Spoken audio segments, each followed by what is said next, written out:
Hi, so I would like to give you some special advice when you feel sick.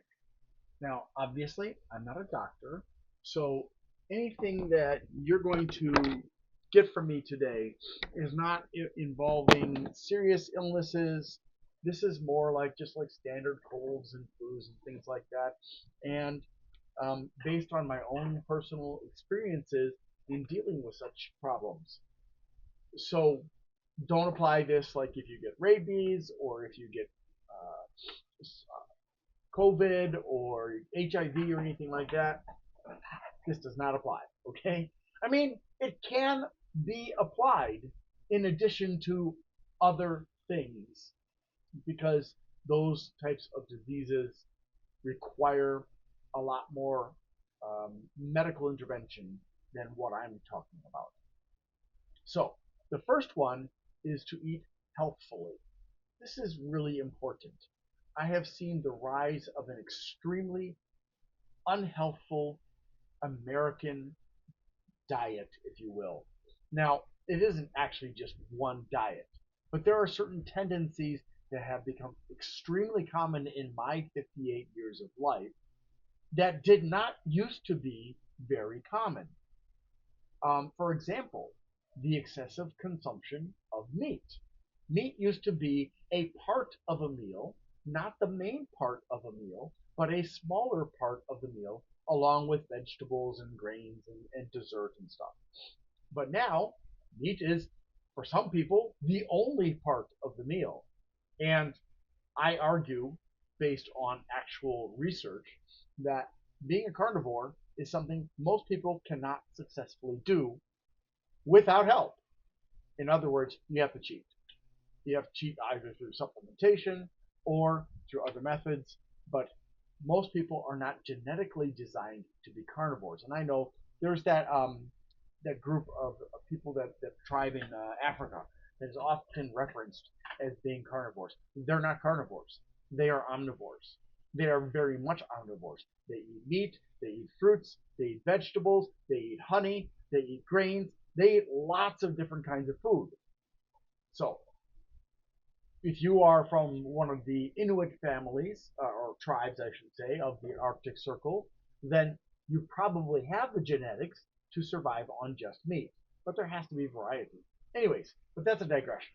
So the bigger concern is an excess use of salt, an excessive use of sugar, lots and lots of fast food and deep fried food, or even just fried food that's been repetitively fried within the same oil, whether that be donuts or French fries or whatever.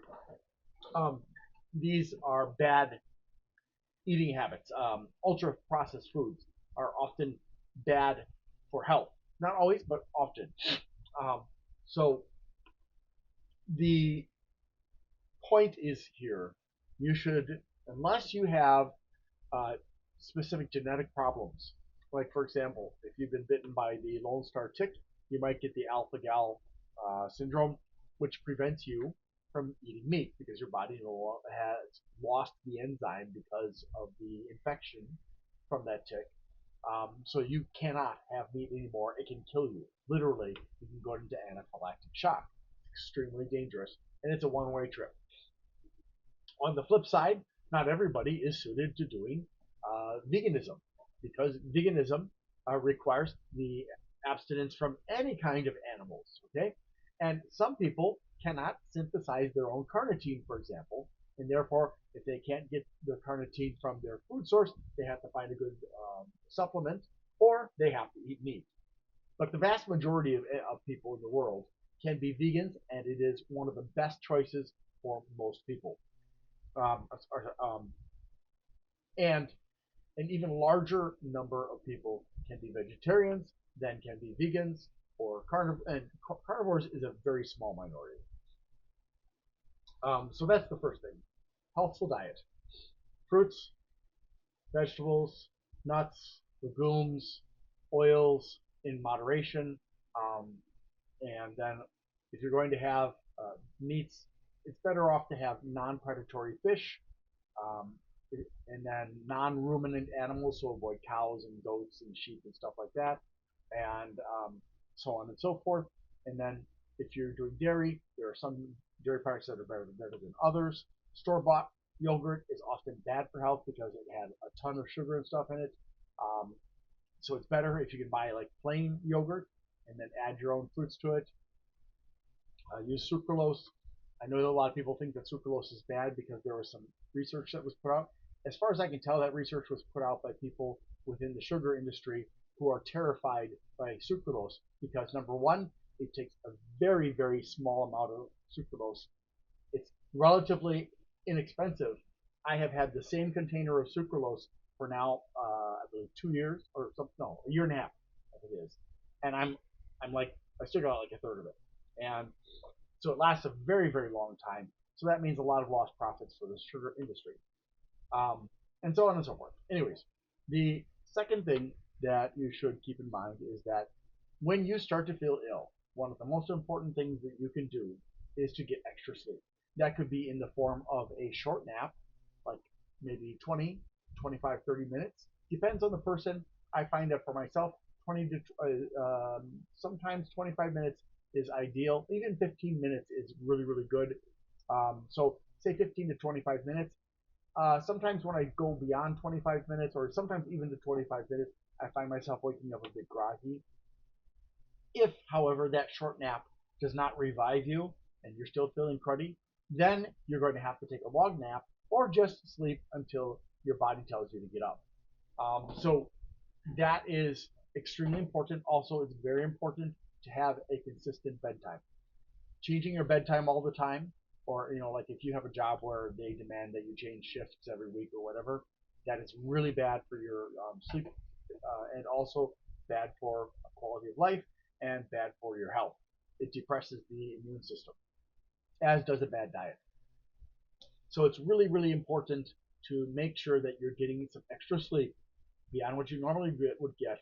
And if your body suddenly says to you, "Oh, I'm exhausted," that is a very strong indicator that your body is struggling too much against what you're sick with, and you're using too much energy doing whatever it is you're doing. So you need to go take a nap. So that's number two. Number three is exercise. Now, this could be in the form of simple things like walking, washing dishes, and so on and so forth. It doesn't have to be anything strenuous. Um, it can be short term depending on how strenuous it is. So if it's very strenuous, something that you want to do very briefly. But I would not recommend anything like really strenuous. But the act of exercising produces things that make you feel better and can encourage the immune system to do a better job, along with these other things that I'm talking about. So if you can do that within the bounds of what your body is telling you. So when you start to feel like, oh, I was feeling good just a moment ago, but now I start to feel like I'm losing my energy, your body's saying, stop. You've done enough. If on the other hand you start to feel better, now don't push it, but if you start to feel better, go with it until your body starts to say, hey, enough. But and you have to gauge how much is enough and how much is too much, and you'll get a feel for that. I've been doing this for a long time, so it's very easy for me. But if you're just getting into it, I would suggest start with a lower level of exercise like walking, and slowly move up to a more strenuous type of exercise.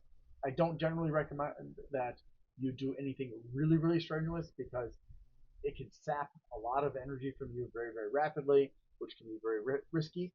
So the fourth thing is all up here. One thing that I have learned is if you lie in bed and you say, "Oh, I don't feel good. I feel unwell. Oh, this is horrible."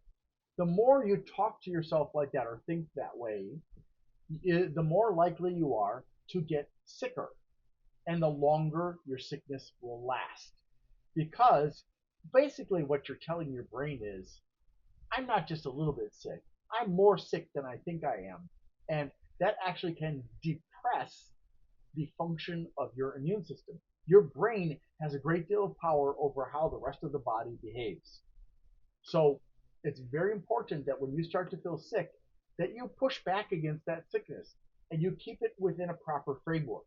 If You wake up in the morning and you say, "Oh God, I don't feel good. What's going on?" It could be you have diarrhea.